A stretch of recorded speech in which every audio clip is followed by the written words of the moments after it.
Hello and welcome back to the Content Podcast. It's been a while since I've sat down with someone like this, but I thought, considering how long it's been, I need to get a very special guest on. This is actually something that I really wanted to do the moment I started my podcast. It was one of them things that I thought, right, when the time's right, I'll definitely get this person on. He's been a massive inspiration for me pretty much since my school days and beyond. But we'll get into everything like that. Without further ado, Mr. 𝗖cie Frankish. Franco, how are you, mate? I'm good. That was some intro. Yeah, but look, I thought, by the way, as well, we'll get into it. I haven't actually got John Fury on the podcast. No. Yeah, what's happened, mate? You knew we had this podcast today. Yeah. I had a cough for 4 days and then the Sunderland game topped me off. Oh, mate, but it's worth it though, isn't it, at the end? I'll do me Fury at the end. Yeah, we'll keep that, just in case it goes downhill. Yeah, get even worse. So. We've gone matching as well a little bit, haven't we, the colours? We got the memo. Yeah, we got the memo. There we go. Right, so you know what? It's one of them situations where it's quite difficult to know where to start off with, really, because obviously we message all the time on Instagram and WhatsApp and whatnot, but, since we've actually sat down properly and spoke, it was when I came back from uni to do a bit of work around my dissertation and all that. So even then it was a bit of a professional environment, wasn't it? E-gaming. Yeah, esports it was. There you go. That's how much you learned that day. Yeah. Mate, I didn't have a clue. That is amazing. Right, so yeah, obviously since then we haven't actually had the chance properly to meet up and have a good chin wag. So I thought, why not get the mics and the cameras out, and we'll get straight into things. So we'll start with obviously the fact that you're a PE teacher. You were my PE teacher. Yeah. Why do you do what you do? I love sport. That's wasn't the only thing I was good at as a kid, but it was like my main interest was sport. It always has been. It still is now. And then I kind of got into primary school teaching after I finished uni and stuff, teaching PE lessons. And I liked that environment. It was fun. Every day was different.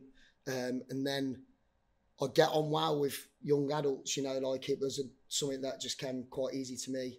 And it kind of went from there. I didn't know I was going to be a senior school teacher. I went travelling for a couple of years, saved up a bit of money, went travelling for a couple of years. And when I came back, I had no money in the world, like no job. And ended up contacting one of my old teachers. And she said, there's a cover teacher job going at Cali, come and have a look. So the rest is history. Started off as a cover teacher, and then 14 years I've been there, I think now. So wow, I bet it's flew by, isn't it, mate? Honestly, crazy. And I just want to remind you of a conversation that we had that's always stuck with me. You probably don't remember it because you have all of these conversations with everyone every day, but it was when I did my work experience at sixth form. So that was where I really, found out that all the teachers actually... sat with us for a week. Yeah, I sat with you and I thought, I'm in the lion's den here. I know how they actually operate. They're all horrible. No, I'm joking. Do you know what, though? When you have kids like you come in, like, it was a bit different with you because we got on really well, do you know what I mean? So when you were there, like, I was completely normal. Yeah. So what I'd be like if with staff there, so you'd have saw me just like what I was really like. Whereas some kids will come in and I'll be like, right. Yeah, best behaviour. Yeah, I wind it back a bit. But with you, it was just like, we were just ripping each other and then like we play jokes on you kind of thing. And it was fun. It was. And the conversation amongst the many that we had, it was about potentially a job opportunity that you had at the time. I'm sure we can talk about it because it's many years ago. And basically it was a more senior level and it was for more money at a different school in Coventry. Yeah. And you said to me, oh, I'm not going to take it. And I said, why not? More money, senior and all that. And then it was the first time ever, literally ever, that anyone put to me into my head that, okay, you need money to play the game of life. Of course you do, but it's not the be all and the end all. Yeah. You need to chase something that you want to do and that you've got the passion for. And you said, and I'll never forget it, you said, why would I want to take that? Fair enough, it's more money, more senior. When I love my job here, when the year 7 start school, they already know who I am because their brothers and sisters have gone, Franco's a top teacher, make sure you get along with him.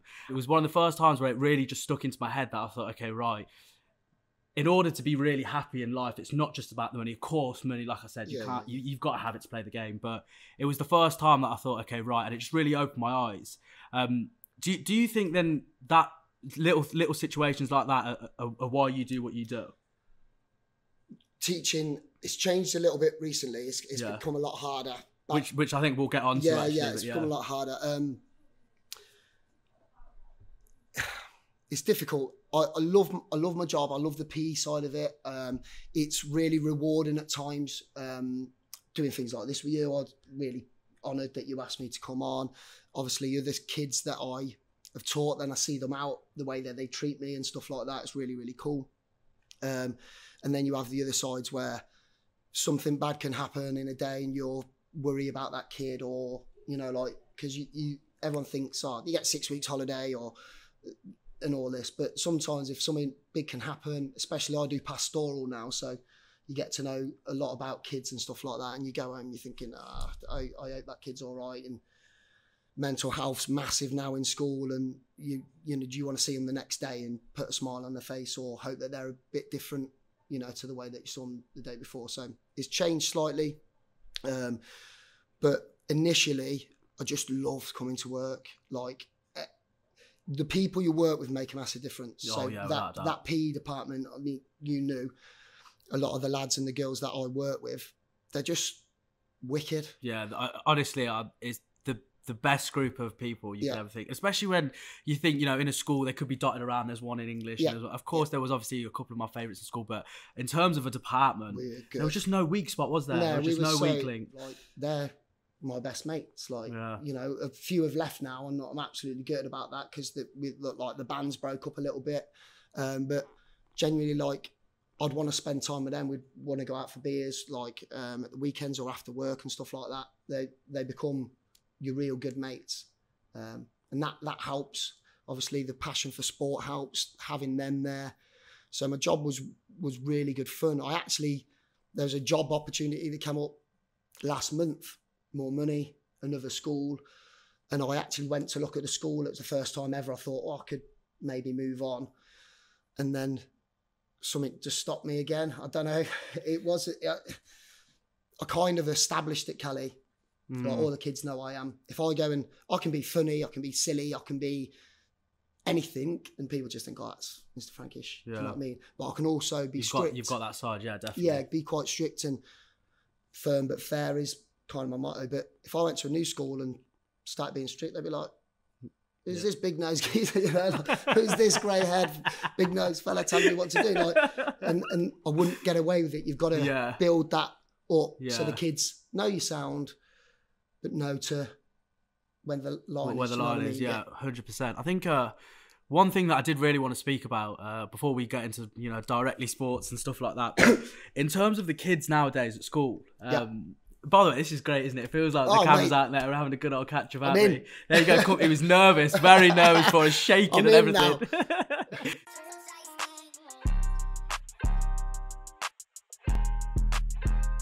I know I was only at school recently in terms of, you know, the last few years or whatever. Well, it feels like that anyway. But there's a lot of conversation shifting now. There's a lot of different, you know, stuff in terms of entertainment, things that people are into, kids are into, and all that stuff. Then also the side that you said in terms of the mental health and stuff like that. I think even when I was in school, you weren't really aware of it. No. If you were going through something a bit shit, then you just sort of get on with it a little bit. Whereas now, obviously, and rightly so, you know, to talk about your feelings and express yourself a little bit. So 2 questions really I've got for you here really is how have you felt the change personally? Yeah. And also, what are the kids like now in terms of them and how they've evolved, if that makes sense? I think the biggest thing is social media. I hate it. Yeah. I know I'm on it. Yeah, it's ironic, isn't it? You've got to be on it, but no. And I love an Instagram story, bro. Don't we know? You know, I'm not saying it's all bad. You know, like, I think it's good. TikTok really changed things, and what do they call them when they all do something? Trend. There you go. Yeah, there you go. Come on, you can't be getting that old, Franco, mate. Come on, you need to know that at least. Yeah, so a trend starts, and then it goes wild. Do you have like school kids doing TikToks around school and stuff like that? You're not allowed your phones in school. No. What is in at all? They're meant to be in your bags in a way, and if if I see you even check the time, I'm allowed to go get your phone. Okay. And you have to collect it at 3:30. 3:30, yeah. So you get a 20-minute DT. Some things stay the same, don't they? But do you have a phone at school? Yeah, I had a phone. but I think it was less BlackBerry. strict. Yeah, it was a BlackBerry. Was it? Yeah, a little Yes. BlackBerry. I'm trying to think. I think I had one iPhone in school, and then obviously sixth form was different. But I think I had one iPhone. But before that, it was BlackBerries, and I had an Alcatel starting off with. It was like a snide BlackBerry, all the buttons. But you got to start hiding it away. Yeah, Mate, until you get the iPhone out, it's everywhere, isn't it? Could you so it was allowed on them? Yeah. So obviously break and lunch and all that. That's not a problem and stuff. But if you were caught with them, it was like a warning, like a bit of a, come on, just put it away. What, in lessons? Yeah, in lessons, like put it away. And obviously, you know, it sort of differs with depending on who you teach and like stuff. Now it's not in one side. So which I'm not surprised about, to be honest. Even if you check the time, we can take it. And if you refuse, they call someone like me. So I'm at year 10, so they'll call someone like me and I have to go and get it. And the kids give me their phone. Yeah. that's what we're talking about. In terms of staying with the school stuff, and this is where all the sport obviously comes back in. I remember we were messaging a few months ago, probably longer than that now. And I think, I hope I don't get it wrong, but you won the treble. Is that right? Yeah. With the year 11s. Yeah, with the year 11s. And I said to you that day, didn't I? I said, we'll get you on and we have to talk about it, right? And I'm a man of my word. So, right, take us through it. Take us through why really you should be at the high levels of management. I should be up there. Yeah. 𝗖𝗍𝗰𝘀𝘁.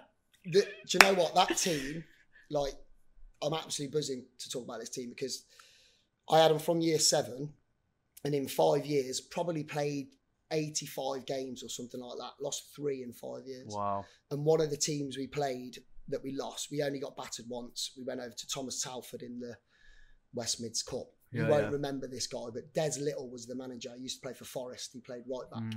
And I'm talking to him, like arranging the game. When I get there, in my head, he's walking up to me and he's like, "You right, mate?" And I'm like, Des Little. Yeah. Des Little. I know the feeling. Like, do you know what I mean? Like, he's a good footballer. Like, so and he was like, "Do you mind if we record the game?" And I was like, "Nah."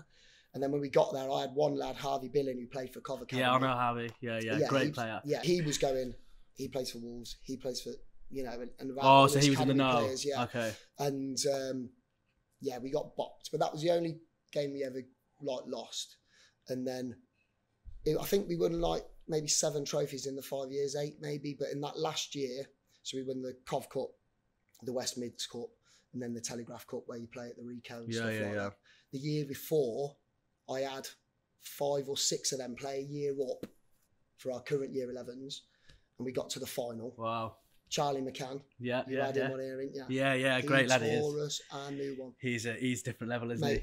So the first time we went to the Rico, we lost 4-0. Charlie McCann and 𝗬𝗑𝘀𝘁. They were just too good. And then the year when we went back, one of the parents was telling me about all their danger men.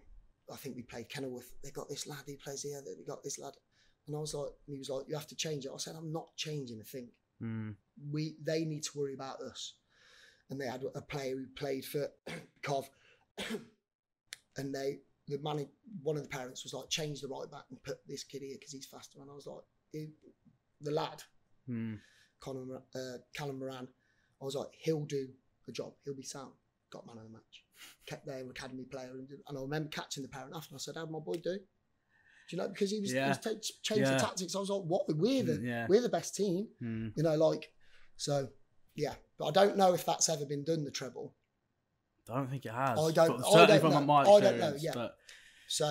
But that team was wicked. But do you know, 𝗣𝗵 got released as well, so we had no academy players at one point, but I had 14 really good lads, and that was the difference. Yeah, you know, it's big. It's very important. Yeah. Every training session they came.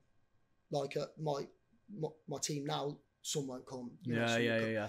Every training session they'd all come, and they all got on really, really well.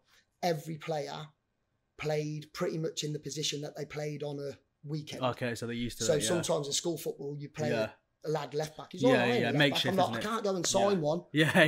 Do you know what I mean? You're at the school. Yeah. You got a left foot. You're playing left back. But everybody pretty much played in the position they played. And the parents were really good. Yeah. And they all come, and it had a bit more of a club kind of feel. They all bought me gifts at the end. Oh, and just wicked, man. It was a special, really, really special team actually. I think it's funny that you say that about in terms of the camaraderie. I think when obviously I was in sixth form, we got to the final, didn't we? Yeah. Let's be realistic, we were crap. Yeah, we weren't great. We've got to talk about you better have that game in that. We'll get to it. Jesus, I don't think I've ever felt nerves, and I'll tell you a story about that actually in a second. But in terms of that togetherness, like realistically, we're gonna have to name check another one as well. But Ryan Baldwin, he was obviously in he was in the team, and essentially, look, we didn't have to sort of say it to us, but we almost knew just do your job and try and get the ball to Baldwin. Get the ball to Baldwin, and he'll do something, he'll provide, and it got us to the final. But do you know what? Obviously, barring him, you know, it was just how together we all were. Yeah. Like it was quite surprising actually, because obviously in school I used to hang around with the year above, and then my year. Talk to you that. Yeah, that was a question for you. Okay, don't worry, you got your own notepad. All right, we'll have time for your questions, I guess. But yeah, it was obviously I didn't really speak to the year below that much, but then obviously once you all get together, and people just almost take their roles, don't they? I'm going to be a bit loud in the dressing room. I knew obviously my feet won't do the talking, so I've got to do a bit more. Yeah. But yeah, I think it was special, and it was. I think the game you're referring to was the semi-final, wasn't it? No, it was. Was it the semi? It might have been with the pitch that was diagonal. We can't. I'm not going to name the school because if okay, yeah, we can't. Yeah. Okay, but we got there. Yeah, genuinely. Forget the treble. This was the greatest achievement. And then we have it. Gets in. My favourite game ever. Yeah. In the 14 years. It was a dogfight, wasn't it? Oh my god. It was like going to Galatasaray away, weren't it? You know, 8 o'clock kick-off. They had all the kids on top of the hill, watching, like shouting at us. Like the pitch was like a bowling alley. It was literally. It was horrific. You could throw a stone to the other side. Yeah. You know, if you threw the ball in a throw-in hard, it would have reached the other side. It was that tight. It was like that, weren't it? The pitch? Yeah. Oh, it was completely diagonal, without a doubt. We were 3-0 down, I think. Weren't we 3-0 down? Yeah, they had a lad that had just signed for Cov, but he hadn't signed then. Yeah, Somebody told me after, and I think he scored a couple of goals. Really strong kid. And I don't know what me and Moff said at half time. We were like, boys, like, just have a go. Just have a go. Yeah. What can you say? And I think we might have changed the formation, put 3 up front, and said, let's just get it up. Took them to penalties. Yeah. And won. And this is where I need to stop you because the penalties. So there was actually a game, I think it was in year 9 or year 10. We were playing a team at our school and we were losing 1-0 and I scored the best goal of my life. I picked it up from the halfway line. You scored a score. It literally just jiggled through, top bins, got it in last minute and it went to penalties. So obviously, look, my confidence sky high. I took a penalty. I think it bounced 4 times before it actually went wide, so it bobbled miserably for about 10 minutes. Yeah. Horrific. Yeah, 0-0, I think someone said to me that day. But yeah, I think after that, I thought to myself, blank the penalties, ain't taking them again, no chance. And then obviously that penalty shootout came, and I remember, I still remember it. You said, right lads, we need 5 confident people take it. You went Baldwin, Anil, and I went, shit, I'm going to have to take one. In my head, I thought, oh no. Honestly, mate, I don't care. I've done this stuff. I've been fortunate enough to go on air, on national radio. Nothing would ever come close to that pressure. Honestly, and there were my mates in there. There was a couple of my mates that turned up. And I was just thinking, oh, they're definitely recording it. He was massive. He was massive. I think I've got a video somewhere, but I'll show you after it, the penalty that I took. But do you know what? I think it's just almost special, isn't it? I look at school football as like international football. Yeah. Because like you were saying earlier, you don't get to pick who you get. You get what you're given and you make the most of it. Never force it like that. It's good. It's the way that you think about it. Everyone goes off domestically, don't they? And once every often, everyone comes together for their national team. I like that a lot. But yeah, I think... Look, you've had obviously some incredible memories and you've had the pleasure to obviously teach so many talented individuals on and off the pitch. But I think it would be rude if we didn't talk about JM10. Talk about the boy, We've got to talk about James Maddison. I think, do you know what's quite funny actually? I think every time I see one of his Instagram posts or I see him on Match Today scoring, how well he speaks, honestly, the first thing I think about is you. Cheers. Yeah, honestly. I think because do you know what? I think the stuff that you've instilled in me, without actually intentionally trying to do it, it's just you being who you are. And I can see things in him that I just think, he must have got that from Franco. Just the way he carries himself, he's confident, and he's like, he doesn't ever shy away. He'll say it how it is, and I think so many people respect him, especially for them press conferences and the interviews that he does. But from your side of things, to see someone just climb that ladder so much and really reach the potential that they had and they were showing all through them school years. As a mentor, and now way more of a friend now, isn't it? Yeah. How does that feel for you personally? I'd never ever considered myself to be a mentor to him at all. I wouldn't consider it to be it to you. It's just that my job was a teacher, and I get on really well with lads. Get on really well with sporty lads because we've got things in common. So I just talk to them naturally. And his year group, I said it on their leaving assembly. They're my favourite ever. Yeah. They're my favourite. They were in year 8 when I started, so that's how long ago it was. Yeah. You know, like I wouldn't even been in the school then. Yeah, I was 2 years below, so I was in 6. Just at that time, sorry mate. At that time, I didn't have to be like professional because I wasn't actually a teacher at the time, so I could chat to kids so much normal. Like whereas now, like I still Franco. The older lot still call me Franco. You got to earn it. Yeah. You know, year 7 coming the other day, I was like Franco. I was like, oh.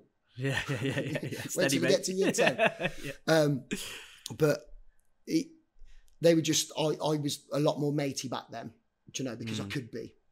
And him and his mates, I loved all of them. Like we do PE, and it was just honestly so funny. Like, do you remember if you forgot your kit? You'd hate going to borrow a kit, wouldn't you? It's the worst thing, mate. Yeah, they loved it. Yeah, they loved it. They'd forget their kit on purpose, right? They'd walk down. It was like a boy band. They'd walk down the PE corridor. Where's Franco? And I'll be in there, and they'll be like, "What we got today, then?" Madders loved it, mate. What we got today? And I'll be like, "Come in, then, boys." And it was like a shock to them. They'd be like getting the most rascal shorts you could find, little tops. Madders would get these girl night trainers. When I went to his house, I spoke to him about these trainers. He was like, I remember those trainers. Like, they were amazing. I was got like, and they'd all walk out, they'd pull their shorts up dead high, just walk out and just have the best hour. You know what I mean? Playing football. They didn't care about what they looked like. They didn't care about what the score was. Do you know what I mean? They just had so much fun with it. But even in those games, it was just a joke, mate. Yeah. How good he was. Like Ashley Millward, you know. Ashley Millward, he was another great lad. He'd ping a football in PE, you know, from goalie. Like he had a whip and he'd ping it and it'd come over his head and he just every time touch, bang. Well, just down or like the way you just shift the ball. There was one player, actually, I can't remember his name, who had his number. Do you know, like would tackle him. Yeah. And I'd be like, how's he tackling? You know, he weren't that good at football, but he just so uncoordinated that he was kind of effective at the time. Yeah, like man, he'd be like, you need one of them. Yeah. So that was funny, but yeah, they were great lads. Football wise, he was so good, man. Do you know what? I think it was it must have been minimum year 8 for me. We were obviously in school, and obviously when the sun's out and whatnot, you're allowed on the fields and all that stuff. But look, there's a pecking order at school. The oldest get the pitch, and no one else. You've got to wait your turn, and rightly so, I guess. Yeah. But I remember sitting on the hill, and I always tell this story. It was literally all of us were just sat on, as in my year, sat on the hill at school watching the football, and it used to be about 70 kids in that year, all just clamour into the box and just Madders on his own, about 20, 30 yards away from them, just different areas, just pinging the balls in.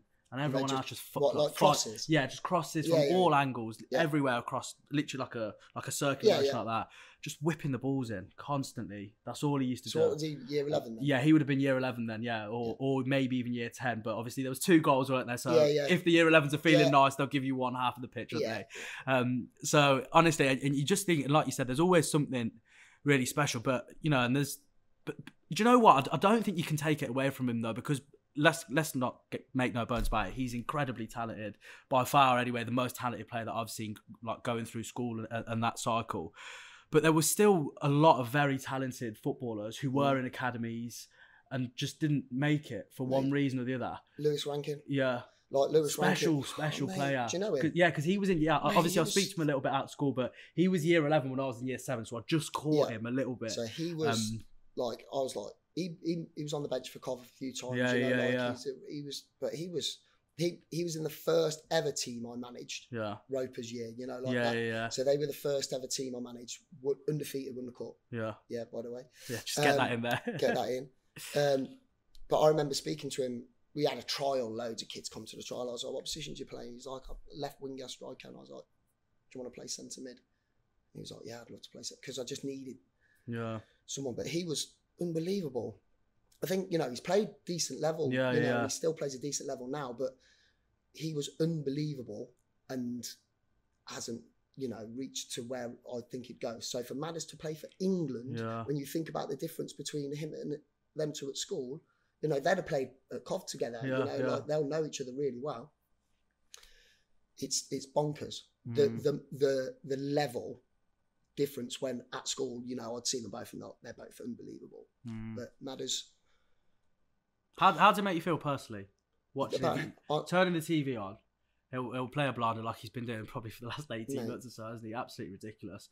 But how does it feel from just your point of view, your perspective, that he has got everywhere? And look, let's take the football out of it. Let's take who he is, everything out of it. A kid that you taught or even had the pleasure to spend a bit of time with reach their dreams. Yes, but what does that feel like? Unbelievable. Is that one of the biggest rewards you think in teaching? Yeah, without a doubt. There's other people that have gone, like, there's a lad that's really famous he's got his own YouTube channel, James Cousins. Like, he wouldn't know that I know that, but I know that about him. Buzzing for him. You know, like, I love it when kids succeed or do something, you know, that's out of the ordinary. But I like it when I speak to kids, and I spoke to a kid the other day, Niall McGrath, I think his name was. He's in the army, you know, like, what are you doing? I'm in the army. I'm like, what? Fair play, you know, like. But obviously the fact that he's just more high profile but the fact that I love football. Honestly, the day he signed for Norwich, you ask Wayne what I was like for a week at work. Honestly, I was so miserable. Yeah. Yeah. Because I woke up, it was the transfer deadline day, it was done. I went to bed, I was sweet, he's still here. Woke up and he'd gone. I could have cried. Because I just wanted him here a bit longer, because I knew he's gonna get. I wanted him to be like, do you know when Adam Lallana was like for Southampton? And he took him up the leagues and stuff like that. And then with a bit of a heavy heart, you leave. But I thought he could do that for us. And obviously I love Cov, like it. Because that team was ridiculous, weren't it? Adam Armstrong. You got Joe Cole sat next to Madders in the team fighting. You're thinking, mate, that is special, isn't it? Mate, they were so good. Proper team that was, weren't it? Tony Mowbray effect that was. Yeah. They always any club he manages, Sunderland at the weekend. Yeah. There we go. Cheers. But like, he was wicked, man. I'm buzzing for him. His family are lovely. Do you know, like, they're really down to earth, lovely people. His mates, you know, his mates they're really sound, funny lads. Can't stop laughing if I see them. Yeah. They're really, really good lads, like good people. He's dead normal with them. You know, he invited me round his house for that pre-World Cup party. I messaged you, didn't I? Just go, like, I was meant to go to my mate's party. And I sacked off. Don't say who your mate was, but you know, I had to phone him. I'm sure he understood. I phoned him. I was like, listen, I can't come to your party. You didn't get into the World Cup squad. Yeah. But do you know what I was like? You didn't come to mine. So I had a 40th and he didn't come. And I was like, you didn't come to mine. It felt like about a 10-year-old. You know, if you invite me to your party, I'm not. But yeah, invite me around his house, and it's just like it was so comfortable. Do you know, like, his missus lovely, his kids running around, like, he's got the coolest dog I've ever seen in my life. Like, just really sound person, really good to me. I'd never ask him for anything. I don't do that. People ask me to get stuff, and I just say no, I'm not doing that. But he's, you know, get my son a signed shirt, get my son signed boots. You know, if I ever want a ticket, if I text him, just say, can I come to the Liverpool game? He'll be like, yeah, of course. Got, like, in the players' lounge and stuff like that. Took my son and my mate and his son, and they're just like, it's the best day of their life. You know, like, it's one of the best days of mine. Forget the kids. I'm like, Madders was going like, Vard, do you mind having a picture with the boys? And I was like, I just wanted to shake his hand as well. Nice one, Vard. But really, like, it's for the kids. But every time I was just like, cheers. But I played amazing. I played golf with him, with Harvey Barnes and Luke Thomas. Really sound lads. But I was more nervous with Harvey Barnes and Luke Thomas than I was with him. Yeah. Because I don't, it's like chatting to you. Yeah, yeah, I don't see him as, and I think he'd feel weird if it wasn't like that. Yeah. So it's cool, man. We send each other with similar types of music. Do you know what I mean? So I'll be like, you heard this tune? Yeah. Oh, yeah. It's good.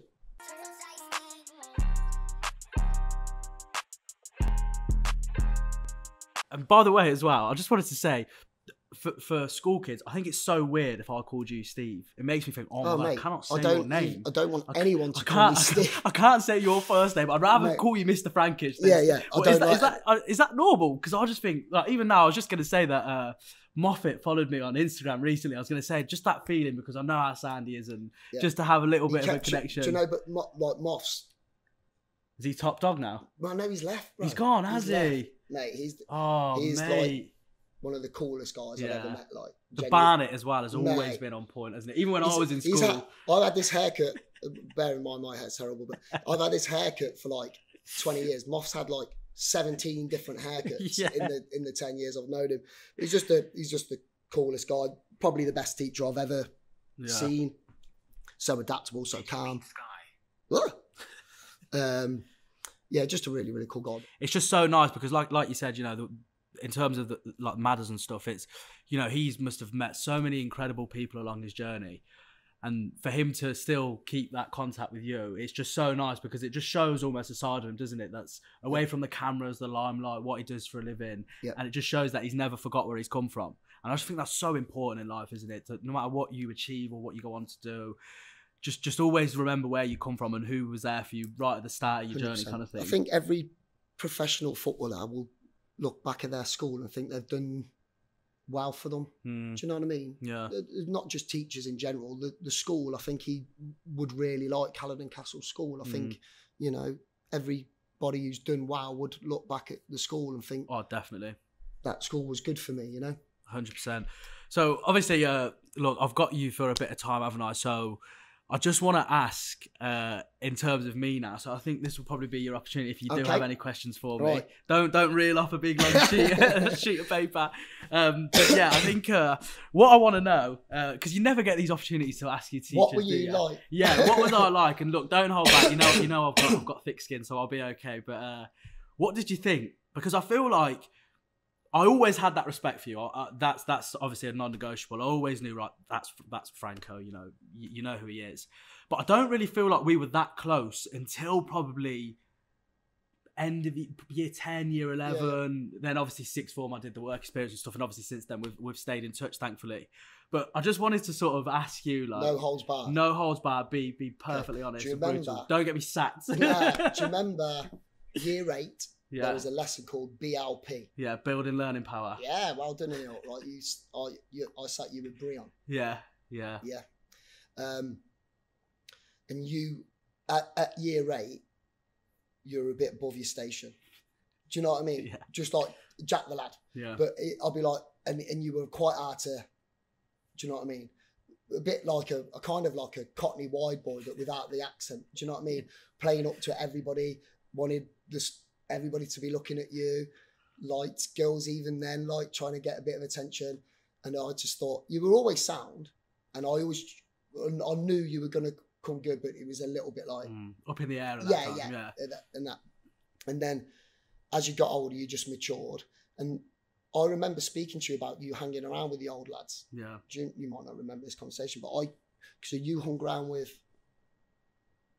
Tom King, Harry Edwards, Charlie so Alex, all them, when you were in year 10, and I said, you need to still speak to some of your mates in year 10. I do remember this conversation, actually. And you were like, why? And I was like, because they're all going to go. Yeah. And then you can't just go running back to your old mates. They'll be like, where you been? You know, like you've got to play it a bit savage. Do you remember me saying? Yeah, I remember. I was like, mate, so it's cool that you're hanging around with the older kids. That's absolutely fine. But whoever your main mates are in there, just make sure you check in on them, see how they are, have a couple of games of football with them outside school, whatever, just to keep you towing. Because when everyone leaves, you can't go back and be like, I'm back. Yeah. Do you know? So that was it. But no, you're a really good lad. You matured really, really well. You've always had a really good personality. But as I think as you got older, you knew when to knuckle down. Yeah. And when I told Miss Harborne that I was doing this with you today, she was like, is he doing really well? I said, yeah, he's been on TalkSport. He's got his own podcast. He's interviewed 𝗠cie 𝗿𝗄𝘁. She didn't know. She didn't even but like and she was buzzing, like, because you're a cracking kid. You're a lovely lad, and we always knew that you were going to do well. But there was a little percent that if you weren't screwed on, you could have gone off. Yeah. But I think driven, you knew quite kind of early what you wanted to do, so you were driven, and you have to be relentless. And when you started doing stuff, I said something to you. I can't remember the way you worded it, but it was about not, I've only just started, or you might be a phrase that you say quite a lot, but it's like, I've only just begun. I ain't stopping until I reach the top of where I want to go. Do you know what I mean? And I think you will. I genuinely think you will. Well, yeah, appreciate it a lot. I think, like I said, you don't really get them opportunities to sort of ask, but 100% I couldn't agree with you more. I think the person who does obviously deserve an honourable mention is Miss Gallagher. I don't think she's at Canada anymore. No, she's a head teacher at Foxford. Yeah, I think last time I spoke to her, I think that's what she said she was doing. But I feel like in terms of all that stuff, because obviously I only had you really for like a lesson and then 2 lessons at one stage with Max, and we obviously had the drama lessons and all that stuff. But obviously she was my year ahead for a couple of years, maybe even longer than that actually. But she always knew when to sort of just rein me in a little bit. When I was pushing the boat out a bit too much, she'd say, right, you need to fall back a little bit and put me in a place a bit. And I feel like without them things, and you don't realise at the age, the very most, in my experience anyway, you'll go back home and think, he or she's so sound, like, she helped me out that time. You knew she was a really good teacher, but she was personable. Yeah. She understood. Yeah, exactly. She knew what it was like. Yeah. And it's only when I sort of look back at it, I think how important that is for a kid at that 100%. Age. But no, I think it is just so crazy to think. But like I said about Madders, I always say, you just can't ever forget where you come from. And I never hesitate to tell you how much. Every time you drop me a message about something, whether it's a podcast or stuff I've done at work and stuff, I'll always say, thank you. I appreciate it so much coming from you, because you've seen what I've been like all through them stages, and it's just quite, it's a little bit surreal if I'm being honest with you, to be able to just sit down and have a good conversation. But in terms of, like, obviously with me, you gave me so many advice, so many things, and there was another thing as well actually in terms of advice. So it was year 9, we had a school game, and you weren't the manager, so you weren't there for that year, for our team, and we won 5-2, and I scored all 5 goals. This is my claim to fame, so I have to get this out. This is the best thing I've ever achieved on a pitch. So yeah, I scored all 5 goals. We won 5-2, as I said. And the next day, second period, was drama with you. And I walked in and I just thought, don't worry, I'll speak to Franco at one stage anyway. And I'll just put my bag down, and I sat down. And you came up to me before the lesson even started, and you said, mate, fair play for scoring the 5 goals, but even more so, well done for not coming in here and giving it the large. You said, that's pretty good. Yeah. And just things like that. Like I said, all of these stories will always stick in my head, because I thought, without me knowing it, this was like channeling me into who I want to become. Because like I said, I'm not anywhere near where I want to be. But they're the things that sort of stick with you for the rest of your life without you even knowing it. I was quite big-headed as a kid. You were? Yeah. Do you think that's what you can relate to? I wish I weren't. Yeah. I wish I had someone to go, you don't need to. Do you know what I mean? I didn't like that side, but I couldn't help it because I wanted people to know that I'd scored goals. And I weren't an amazing footballer. I was okay. See, this is where I'm going to have to pull you here, because you are a very special footballer, and in your day you were very good. We've had a few students versus teacher games where Franco's in the middle. I'm not going in the middle. Baldy, come back. But yeah, I think a few people I've spoken to, so like even people that didn't go to our school, so I've obviously got a really good friend called 𝗪𝗪, who you obviously know. Yeah. And I told him a few days ago that I'm going to be interviewing you. He said, mate, mad baller. He was ridiculous. He used to watch me on a Saturday. Yeah, he's a joke. And if the injuries didn't hit you badly, which they did, didn't they? Quite badly. Quite a few bad ones, you never know where you could have ended up.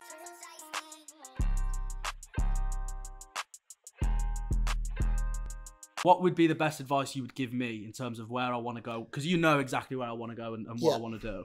What would be that piece of advice that you'd give me? Stay humble. Stay true to yourself. You know about networking.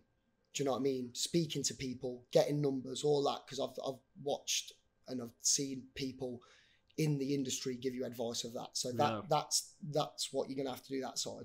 But never change who you are. Do you know what I mean? And I tell you one thing as well: never shit on someone else to get up a level. Yeah. So if someone else is doing something and they're a competition for you, help them. No. Help them, because it will come round. Yeah. Do you know what I mean? Applaud until it's time. Yeah. But and one of my biggest pet peeves in life is people who don't like people that are doing well. Yeah. It drives me insane. Like, if my mate won the lottery, I'd be buzzing for him. Do you know what I mean? Absolutely buzzing for him. My mate gets a promotion. I'm like, get in. That's class. Like, why would you not want someone to do well? Yeah. So if in your industry, there'll be... It's do you know what I mean? Cutthroat. Yeah, it's cutthroat. But you're charismatic, good looking. Not too bad yourself, Franco. Go on, take it. Yeah. But you've got the right ingredients, and you like this now.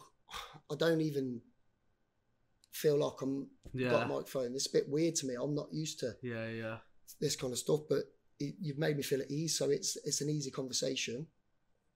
You're chatting to like Andy Goldstein and Darren Bent and people like that. Who you actually love them, don't you? I'll show them this bit, mate, definitely. I absolutely love them. Like, today when I drove home, I sat in the car for about 10 minutes just to finish off like a little bit, because my wife weren't in, the kids weren't in. It wasn't like I was hiding from them. The bosses at work will love to hear that. Do you know what I mean? But like, I drove home, my wife's car wasn't there, so I knew she'd gone to pick the kids up, and I'd have just gone to sit at my house. So I just sat and just listened to drive. It's amazing. I might be being a bit biased because since I've started, that's probably the show that I've been like sort of around the most. And honestly, the pair of them, as soon as they come in, the first thing they'll do is go around the whole office, say hello to everyone. Yeah. First thing they'll do. None of this bravado, none of this. Similar to what you were saying, really, in terms of just keep your feet on the ground. Yeah. And honestly, the amount of stuff that I've learned from both of them, it's incredible, honestly. And it is like what you said about when you came up against the manager and you were like, shit, that's forgot his name, sorry. Des Little. Apologies, Des, if you're listening. But Goldstein will know him. Might be a bit Benty might. Don't know. He's got good knowledge of the game. He has. His knowledge is strong. But yeah, it was even when them situations, like, we'd be sat there, you know, just taking the piss out of each other. Yeah. Honestly, just talking about the most random of things. Oh, he's just hammering some kid's t-shirt on the way here. Mate, exactly. There you go. Prime example. He's like, got a new t-shirt. The lad's like, no. And I can imagine the kid thinking, Jesus, boy, leave me alone. No, honestly, that's what it's like. But even when I'm sat with them having a laugh or they're giving me a bit of advice, with Benty, I used to watch him like football. I had him on my FIFA team, mate. Do you know what I mean? Yeah. And with Goldstein, I think out of more than anyone, because he still is, he's my hero, man. Yeah. Like, obviously all the Man United stuff. You sent him a message, right? And this was before I worked at TalkSport. I messaged him and I said, look, I just want a bit of advice. Like, what do I need to do? I wonder how many people sent him a message that he hasn't. He said to me as well. So I brought this up when we did a podcast together. And he said to me, before I speak about it, do not message me. Is it like to the camera? He said, I do not reply to messages. Like, I have no idea why I messaged you that day. Yeah. Which you just think, it's just crazy how things work out, isn't it? But honestly, it's just one of them things where I feel like them types of things will really like keep me grounded. Yeah. Because I feel like if I lose that sense of respect straight away, that's when you feel like, oh, like I'm entitled to spending time with them, I'm entitled to ask these questions. Yeah. And I feel like that's one big thing that I've learned so far, I reckon. But yeah, would you say that's your favourite show on TalkSport? By a country mile. Yeah. By a country mile. I don't mind ̄C𝗍𝗄𝗀 and Ali McCoy in the morning. A bit early though for me. That's the only problem. They're off by 9, so I'm still asleep, as you found out today. Right. I was in bed at 1. It was a heavy night, obviously, because of Manchester United. Yeah. But no, I'll tell you what, Benty's class up. I just called him Benty. Sorry, Darren. You got to wait till you're 10, mate. Yeah, sorry. His knowledge of like dates and games like in the season, he'll be like, oh yeah, they won full free, and I'm like I've got really good football knowledge about players and how much they cost and what squad number they wear and stupid stuff like that, because I play Football Manager still now, 41, play Football Manager. But do you know what, actually? They did a segment. We do it every Friday. It's Football Manager Friday. So get yourself calling up, best story, and I'll try my best to put a good word in for you. I've got some cracking stories. But he can recall like stuff so easy. But they're a great foil for each other. Yeah. Do you know, like, because Andy Goldstein's, he's amazingly funny, but he'll really want the insight of the professional footballer. Never afraid to ask the questions either. That's what I think is so good. Like you said, combined with Bentley's knowledge, and mate, he remembers every single goal he scored. You know that? Yeah, every single goal he scored. If back in the day, I could tell you about all my goals. If they were written down, do you know, like, and somebody said that, I could remember the goal. Yeah, quite easily. Did he score the beach ball goal? Yeah. It was him. It was. It does follow him around a little bit, but you know, he's Premier League 100 club at the end of the day, and that's what I mean. I think to myself, wow, you know, it I is actually special. used to be Ipswich on Football Manager because they had like him, Titus Bramble, you know, like I looked at Jim Magilton, I think was there, you know, like some old like proper good players, and then some young lads coming through that I really liked. So Ipswich was one of my teams. Leave it with me. I'll see if I can get you on the Football Manager Friday, Franco. I'm in. But in terms of a wider aspect, we'll you know, round things up in a short while, because I've kept you for long enough, mate. That's all right, mate. So that was obviously the advice to me. What would be the best advice that you could give? So obviously now, you know, you've got a family of your own. I remember when you had Rufus, I remember you came and said, oh yeah, I've got a little boy, his name's Rufus. Honestly, I remember all of it. And now to see him, mate, he's scoring some ridiculous goals, by the way, on your stories. Yeah. So hopefully that's one. And you never know, mate, mark my words, it will be said here. Give it a few years and we'll get him on the podcast. Maybe. And then he can do it, Franco Jr., hopefully. But obviously, you know, you've had that exposure of working with kids all your life, but obviously having your own, I can imagine that it's like a different level in terms of the thought, responsibility, always on your mind and stuff. So considering how much you've spent with young adults on their journey going forward, what would be like the best piece of advice you could probably give to as like a general blanket of advice? Not to worry too much. Oh, mate, I'm so bad at that. I'm a worrier. You wouldn't think it, would you? I'm a bad worrier. Oh, yeah. Do you think that's because you've got kids now, or even before? Even when I was a kid, I'd worry, like, I'd go to bed if something had happened at school. I mean, we were lucky, didn't have social media or anything like that, but something had happened at an argument, my brain would tell me, like, the worst case scenario. Do you know, like, this is going to happen, like, and then I'll come to school and everything's fine. You know, like, or if you fall out with somebody, like, I'd worry about that. Like, if I hurt somebody's feelings, I need to go and sort that out. Like, if I made a mistake, I'll say sorry straight away. Like, I'm never not stubborn, or if I've been a dick, I'll say, look, I've been a dick. So just to not worry too much would be my biggest advice. Because what does it change? Like, it doesn't change anything. But I need to listen to that advice myself, because I can't help it. Yeah, I can't help it. But that would be my big thing. What will be. Be nice to people. Good people meet good people, don't they? Yeah. You know, if you're good to people, you'll meet good people along the way. Like, this is a good one, right? Somebody said to me, some people aren't meant to stay in your life for your whole story. They just pop in for a chapter. Yeah. It's good, isn't it? Quality, mate. Mate, that's good. Because I've met so many people, I'm like, do I need them? And then they go again, you know, like, and that's fine. And that's cool. But there's some people that, like, your best mates play a big part in your life, your family. Like, I'm blessed with, you know, a lovely wife and 3 wicked kids, and my brothers and sisters, and, you know, stuff like that. My dad and my mum passed away when I was young, but she was a huge part of my life. And you could win the lottery and not have that. Do you know what I mean? You only need a few close mates. Yeah. You do. You can count really good mates on one hand. You've made it. You know.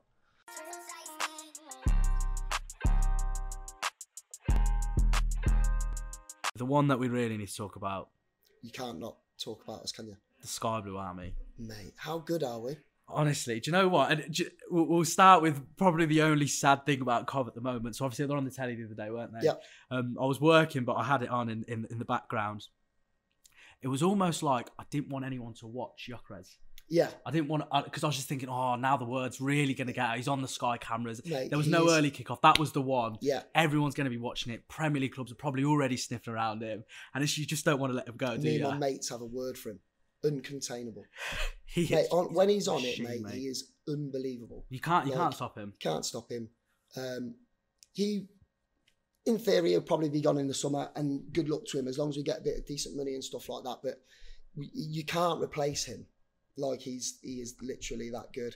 So strong, powerful, direct, scores goals, hold up plays good, dribble like he's dribble. He's so powerful, isn't he? Mate, when he goes, like he is so quick, but he just takes him a few steps. It's not acceleration's not there, but once he's going, it's like a thoroughbred. Like just pounding down. But we've got 𝗪𝗂𝘁𝗲 was unbelievable. Oh, 𝗪𝗂𝘁𝗲 was really worried when he got injured because he's like driving the car without a gearbox. He gets us going a little bit, always on the half turn, goes forward. 𝗪𝗫𝗁𝗍's unbelievable.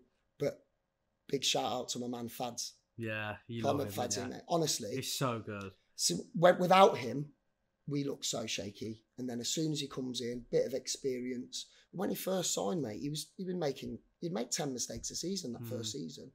And we were all a bit worried about him. Now we've just given him another new contract. I think it's 35, 36. Mate, get him in. He's that good. But just the King Robbins as well.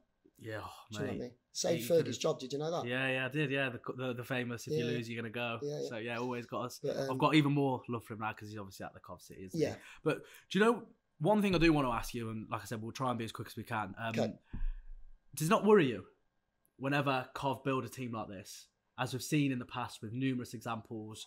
When they do get somewhere, you know what the Premier League's like. It's only going one way, even more so than what it was in the past. Yeah. Does it not worry that, look, we'd all absolutely love it if they make the playoffs. Like, the support will always be there.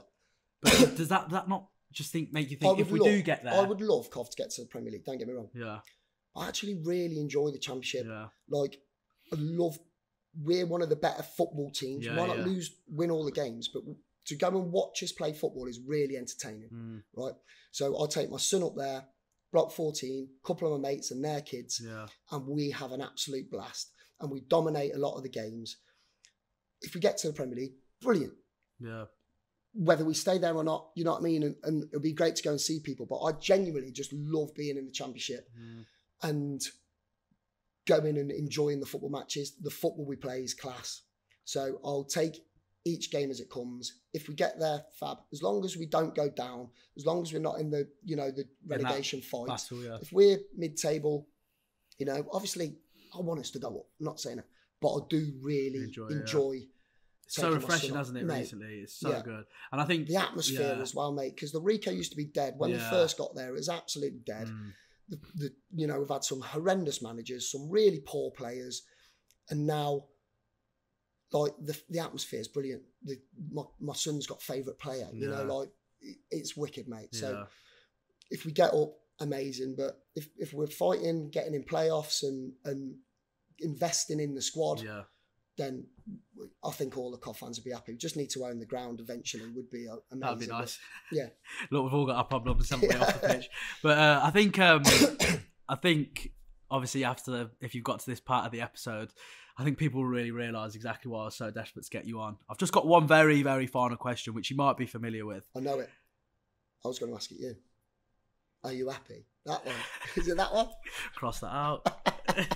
Is it that one? Yeah, it is that one. Okay, I'll go first, then you can round it up. Okay, do you know what? I think happy, yes. I'm incredibly grateful. My family, I don't feel like I've ever been as close to my family as I am right now. My brother, we always bicker and stuff, but now I really we've never been as close. Okay. Mum, dad, even my dad and stuff that you met briefly out there. you know, through school and stuff, he was just working so much that we never actually got to spend proper time together. Okay. And that's obviously why I'm so grateful for people like you in my life, because it helped me get the stuff that he just couldn't do because he was working. He was working 3-4 jobs at a time, just trying to obviously For you. Exactly. And do you know what? You don't realise at that stage, you're thinking, oh, why can't we go do this? Why can't we do that? But it's only when you get older, and obviously when I went to university, it really just put into perspective how much he does for me. Yeah. You know what I mean? And all this stuff really comes into my head. And look, I'm so grateful. I'm so fortunate. And to be honest, I'm so lucky to be in the position I am, working at somewhere I've listened to every single day, talk sport and things like this as well. But I'm not satisfied. I don't think that feeling of satisfaction probably will ever come, to be honest. I think I've come to that realisation that it will never be satisfied, because, if I do, I don't know, present my own show, I want to present my own show again, and I want to do it again, and the hunger will always get there. But in terms of me personally, like I said, I'm so grateful. I'm around amazing people every day, and I can't be more thankful for that. So yeah, very happy, but not satisfied. So, Franco? I am happy, yeah. I'm very fortunate, you know, mention my wife and my kids, but they mean the world to me. I've got very good siblings that, you know, my brother's moved to Australia, which has killed me because I love my brother. He was probably the biggest inspiration in my life is my brother, so I miss him a lot. But I love, like, my grassroots football, managing my son's team. My daughters do really well at dancing. They're really nice kids. I do enjoy my job, but sometimes it's hard. But I've got a job that I enjoy, and I've got a really good group of mates that I can have fun with. Is finding the balance, isn't it? Obviously, we'd all like a little bit more to feel more comfortable. You know, more money would make us more comfortable and stuff like that. And I could go on nicer holidays and stuff like that. But money's tight at the moment for everybody. But when I look at what I've got, I am actually a really lucky guy. So yeah, I am happy and ill, which is good, isn't it? Absolutely brilliant. What else do you want for this podcast? But Franco, honestly, thank you for having me. Honestly, I feel really privileged. Honestly, it's when a pleasure. When you text me, I was like, "What do you want me on it for? You're going to get about 50 views."